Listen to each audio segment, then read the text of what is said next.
अस्सलाम वालेकुम to friends. आज की जो वीडियो है इसमें हम पढ़ेंगे वन डायमेंशनल एरे। चलें तो शुरू करते हैं। One dimensional array it is a list of variable of similar data type. एक एरे जो होती है वो ऐसे वेरिएबल की लिस्ट होती है जिसकी डाटा टाइप सेम होती है। अगर आप एक एरे जो है उसको इंटीजर टाइप डिक्लेयर करते हैं तो उसमें डाटा भी इंटीजर टाइप का आएगा। करैक्टर या फ्लोट कोई और डाटा टाइप शामिल नहीं होगा। It allows random access and all the elements can be accessed with the help of their index. एक किसी भी एरे के जो एलिमेंट्स हैं उनको रैंडमली उसके इंडेक्स के जरिए एक्सेस किया जा सकता है।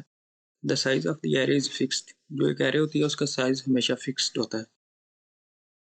Declare a one dimensional array in C plus plus. पहले जो आएगी इसकी टाइप यानी कि डाटा टाइप आएगी, बाद में एरे का नेम और बाद में उसका ब्रैकेट में साइज आ जाएगा। फॉर एग्जांपल ये एक हमारे पास एरे है तो उसका जो डाटा टाइप है वो इंटीजर है और उसका name A double R array है और उसका जो साइज है वो 5। Initialise a one dimensional array in C plus plus. पहले जो आएगी एरे का डाटा टाइप आएगी, बाद में एरे नेम और बाद में ब्रैकेट्स में एरे साइज आ जाएगा और बाद में करली ब्रैकेट में कोमा सेपरेटेड एलिमेंट लिस्ट, यानी कि जितने भी एलिमेंट्स होंगे उनके दरमियान कोमा ज़रूर लिखा जाएगा। यहाँ पर मैंने इसकी एक सिंपल सी एग्जांपल लिखी है। फ़र्ज़ कर लें हमारे पास सी प्लस प्लस का प्रोग्राम है और ये उसका मेन मेथड है।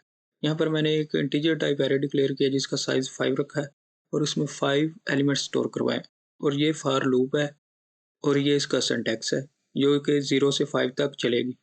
और यहाँ पर सी आउट यानी कि एरे प्रिंट करवाई है और इसके इंडेक्स पर जो भी वैल्यू आती जाएगी वो प्रिंट होती जाएगी और ये 5 टाइम चलेगी। ये 0 से 4 तक जब जाएगी तो 5 एलिमेंट प्रिंट हो जाएंगे। और ये वाली जो लाइन है वो इसलिए है कि हर आने वाला अदद एक नई लाइन पर प्रिंट होगा और रिटर्न 0 करवा दिया। और इसका जो आउटपुट आएगा 1 2 3 4 5 ही आएगा, लेकिन वो हर एक न्यू लाइन पर प्रिंट होगा।